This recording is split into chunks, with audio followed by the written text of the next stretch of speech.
What is up, guys? In today's video we are going to be spectating random players in Fortnite Zero build. As always, if you guys do find this video helpful, informative, interesting, remember to give it a like, subscribe if you would like to see more, and comment down below one item you would like to see vaulted next season, because we are getting very close to the end of season 2 and the launch of season 3. I believe as of the time I post this video there will be like 14 or 15 days left, so we're very close to the end. That's always going to be exciting to see what changes in new Fortnite season.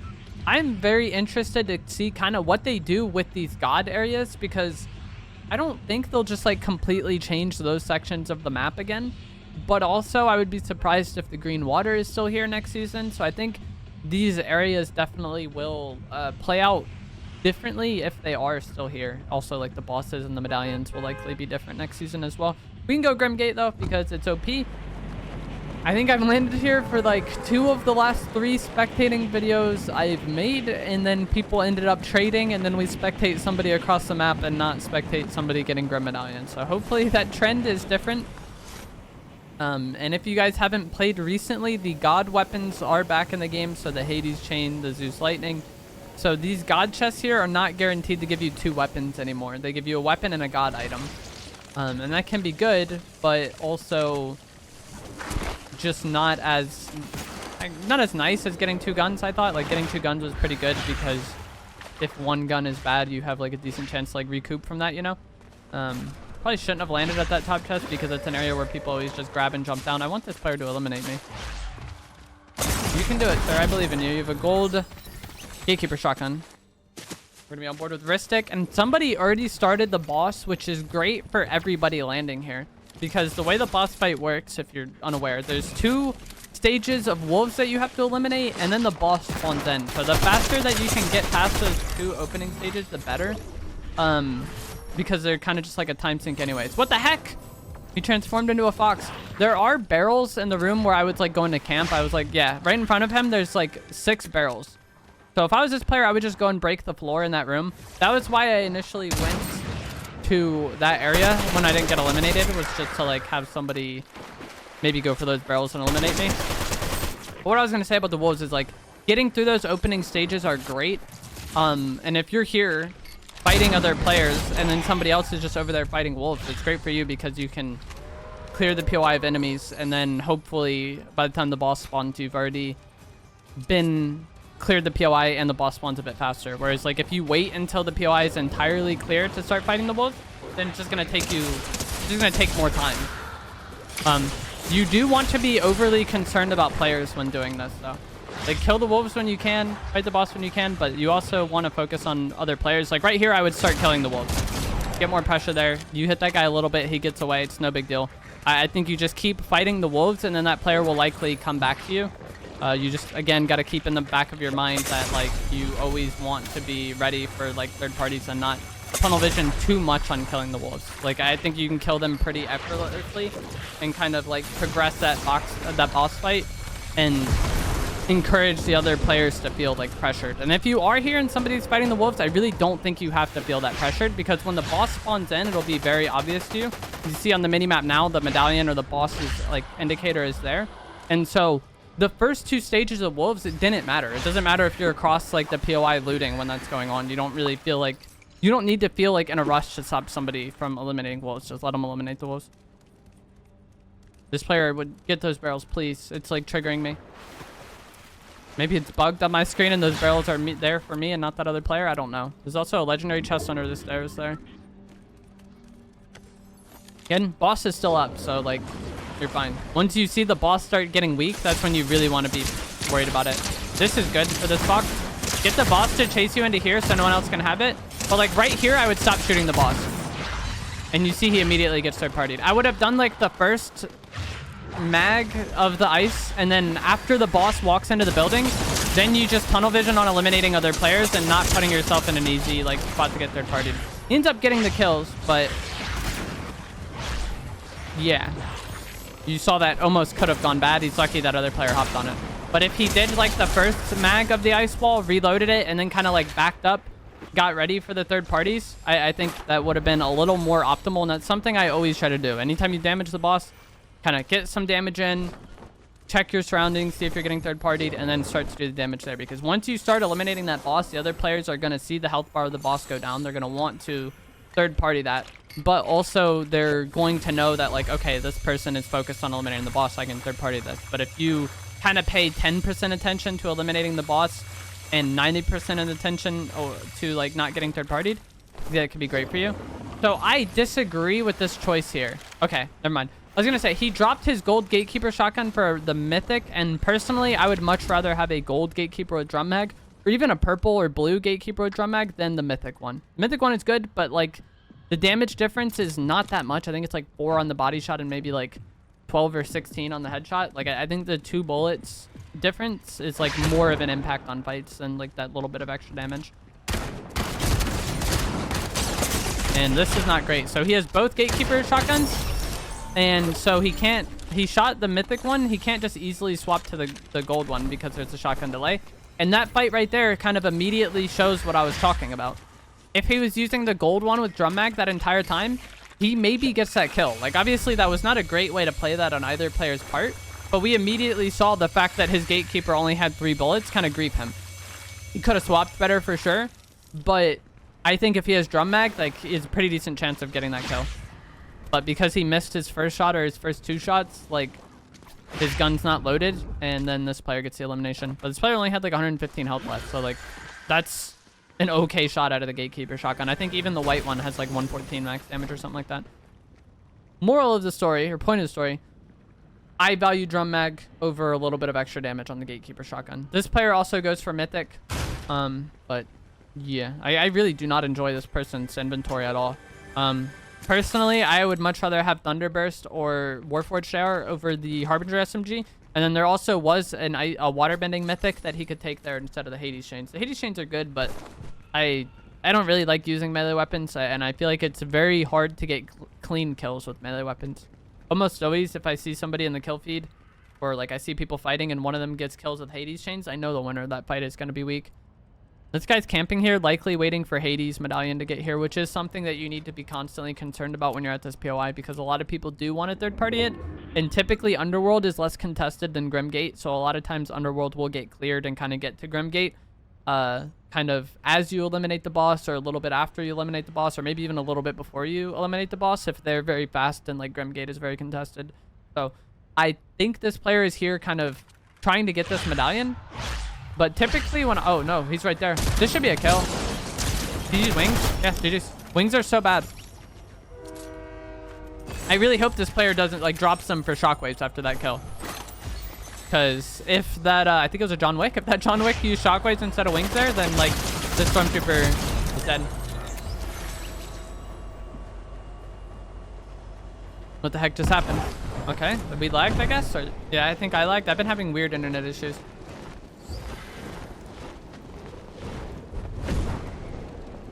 Not sure what this player is doing.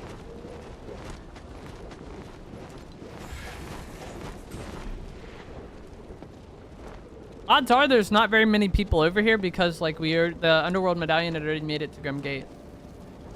You got 7 kills, though. It's surprising. I feel like this player has gotten 7 kills, but, like, every fight has just been on, like, the borderline of being a disaster.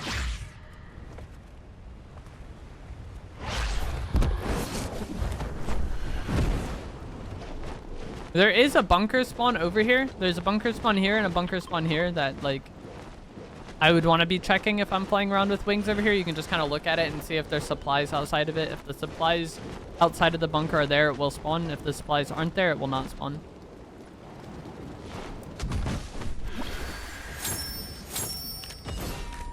What the heck?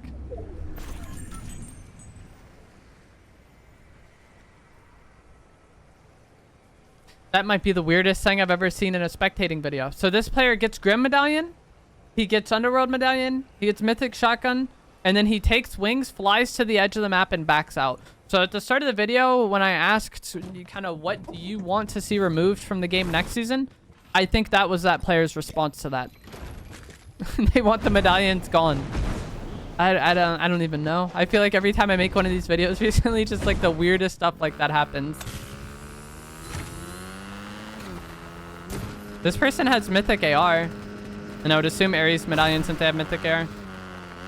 Unfortunately, they have a white Gatekeeper shotgun, but if they make their way to a weapon bunker, they should likely be able to find a better one. Or they could purchase one with gold from the Meowscles NPC. And this player has 4,800 gold, so gold is not going to be a problem for them. And surprisingly, they do not.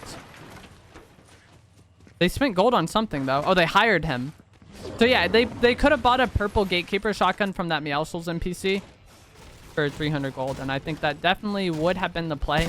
Even after hiring them, they could dismiss Meowscles, buy the Gatekeeper, and then rehire Meowscles.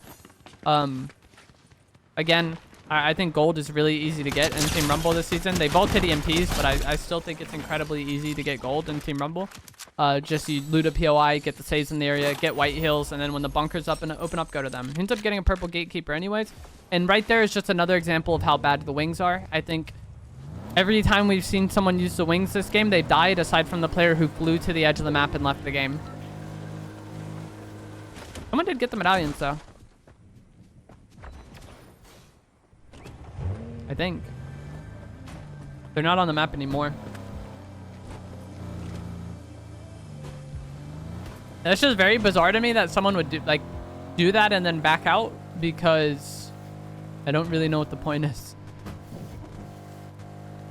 Like, if you're gonna leave the game anyways, leave the game, you know?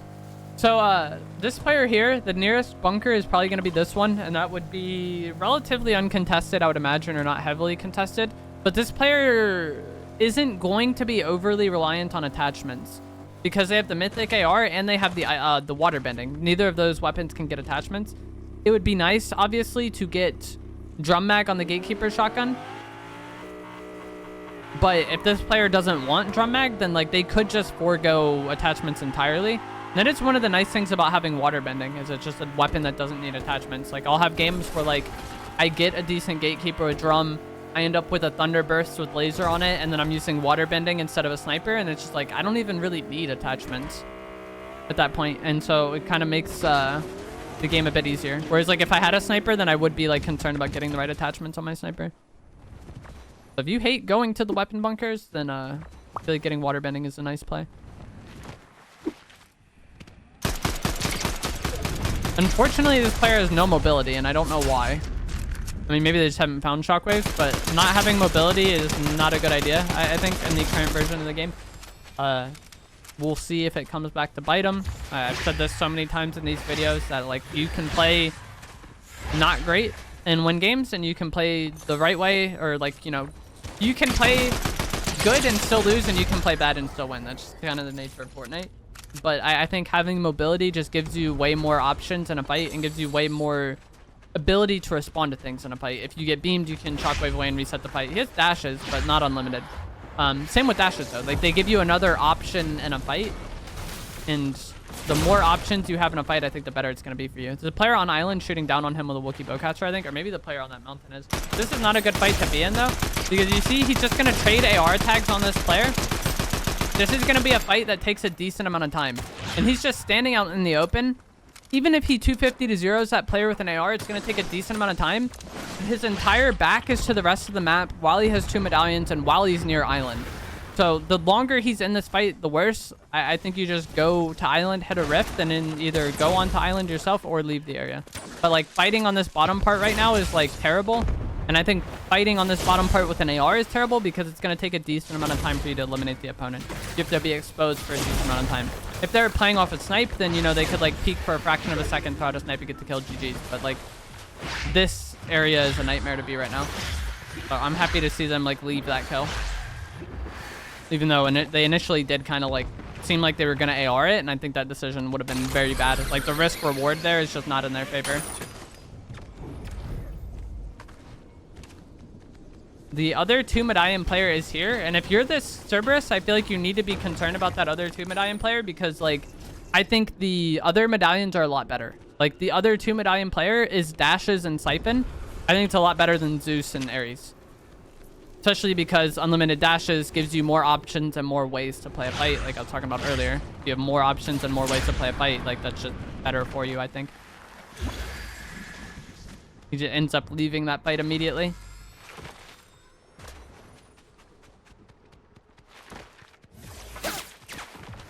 Not the worst play, but I don't know, not really the best play either. Like, it's just okay. If you don't want to fight island, you don't want to fight island. Somebody else is going there, though. They just rifted. So he could maybe get in position to third party this. And like I said, I would...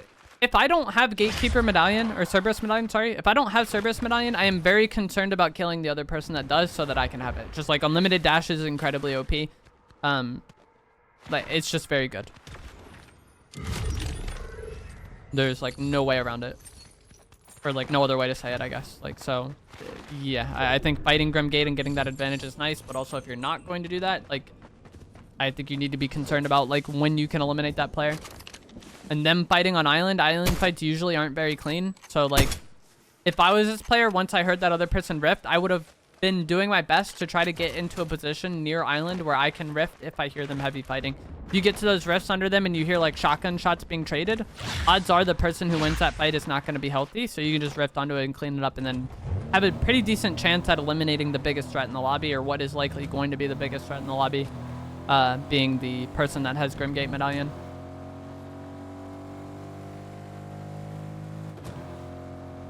And even though I don't like having the mythic shotgun and I'd rather have a gold, like somebody having the most powerful shotgun and the best mobility in the game is very OP. He's just going to sit in passenger seat. I kind of want to swap to the person on island.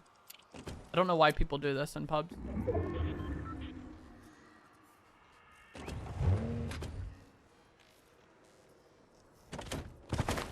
4 opponents remain. Luckily for people who don't have Grim Medallion, there is a decent amount of green water that's in zone. And so, like, the huge advantage of the Medallion is that you'll always have dashes because they regenerate, right? Like, you can run out, but they'll come back. So if you end up in an area that's, like, over here, you're probably... Or, like, over here, no green water in zone. The person with Dash Medallion is likely going to be the only person at all who has dashes, and that's a huge advantage. This game ending in green water makes it to where that advantage isn't as insane, but it's still like very nice to have because you don't have to worry about getting the water to get your dashes back. Being able to use the dashes in a fight, it's just like very hard to play against. You can just shoot your shotgun, dash, shoot your shotgun, dash, shoot your shotgun, dash, and then like it's heavily in the favor of the player that has dashes, I think.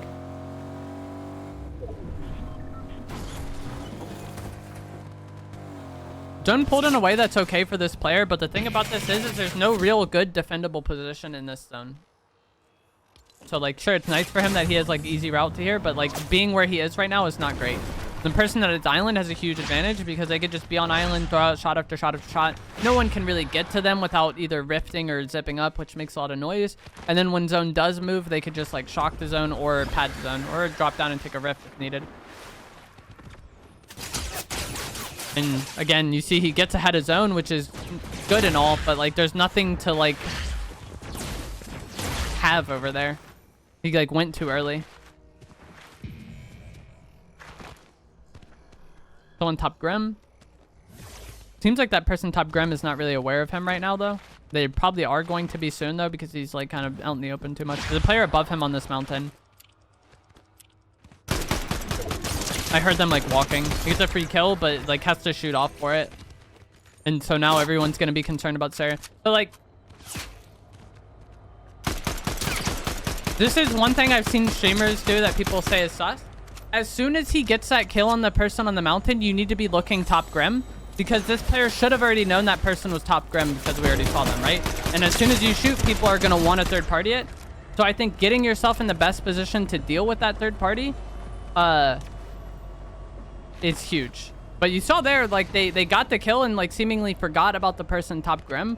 And if that person top Grim was a bit better, then that could have very much costed the Cerberus. But, like, the guy top Grim, like, I do not know what they were doing. I don't know how they just died there.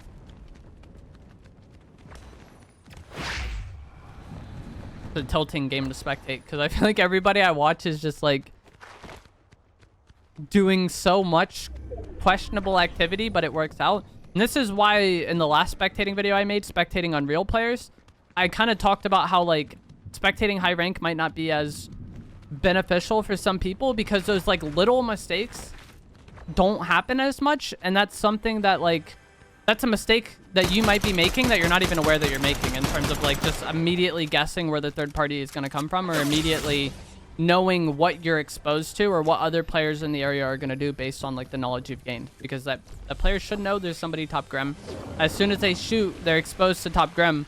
Top grim is probably going to third party them, so immediately putting yourself in a situation to deal with that third party or be safe to that third party is good. And those are like the little things that can cost you. And again, very high level player will just kind of do that naturally, I think, and it's something that goes unnoticed. And I think that's one of the reasons why like a lot of people will look at like good gameplay and be like, wow, this game looks so easy, because it's like the game is very easy when you just minimize risk and do things well. And I think that's what like good players will do a lot of times, is just like not make dumb mistakes, or like kind of consistently put themselves in decent scenarios. And like if you just consistently put yourself in good spots, it's like very easy to like clean up kills. 1v1 now. That person that sniped him, I believe, was an Aphrodite, and the thing he just killed was not an Aphrodite. So the person who sniped him earlier is still like a factor in this game. He could dash up to there and mantle. I think he's trying to like shoot the medallions down. Okay, yeah. I'm not sure if it's 100% an Aphrodite, but like that person is still there. They take fall damage off that because their NPC dying. That's so unfortunate. I don't know what's going on now. I think this player's panicking. They're gonna try to play like heal off, kind of. Eating the banana would be good here because they already took some damage. But again, like I talked about earlier, like it's like this player forgot where he had gotten shot from earlier. And I don't know for sure if it was an Aphrodite, but it was a white skin. And then the skin he killed over there was wearing pink. So it's like immediately when he kills that other person, he should know that like that person who sniped me before is still a factor. Like lagging. Chewbacca NPC. Standing out in the open like this is not great. The fight breaks out, like it hard favors that sniper. Maybe it's Padme. I don't know. It's a skin wearing white clothes. Where did Zone pull? Zone did pull like over there. Okay, this is like a much better spot to see. You see how much more cover he has? He's not just standing out in the open. Again, just consistently putting yourself in spots where like you can actually play a fight is good. Now he's standing out in the open again versus somebody. Like, it might work out. It doesn't. Okay. How needless was that? Like, you don't need to stand out in the open and take a bloom fight, you know? Like, he could have just standed like next to this tree and then did like basically the same thing, or stood near some of those boxes. Just some amount of cover, making it a bit harder for that Luke to hit their shots. But instead, they just took a damage trade fight where they're standing out in the open. And even though that Luke has to worry about Storm, the Cerberus still loses the game. So that is going to be it for this video. Not the greatest gameplay, I think, but there's still a decent amount of moments that I think were just very little mistakes that are easy to fix, that if you're somebody watching the video, you might be doing some of the same stuff sometimes and not thinking about it. And I feel like those are the best benefits to videos like this, especially this late in the season, when like the meta is going to change a lot with the new season, you know, but like just remembering where people are and then expecting them to do something as a result of you doing something else. Like if you kind of get in that mindset, it's something that makes it a lot easier for you going forward in any video game I've ever played. But, and then also we had the craziness off spawn, but that is going to be it for this. If you enjoyed it, give it a like, subscribe if you'd like to see more, and I will see you guys in the next one. Thanks for watching.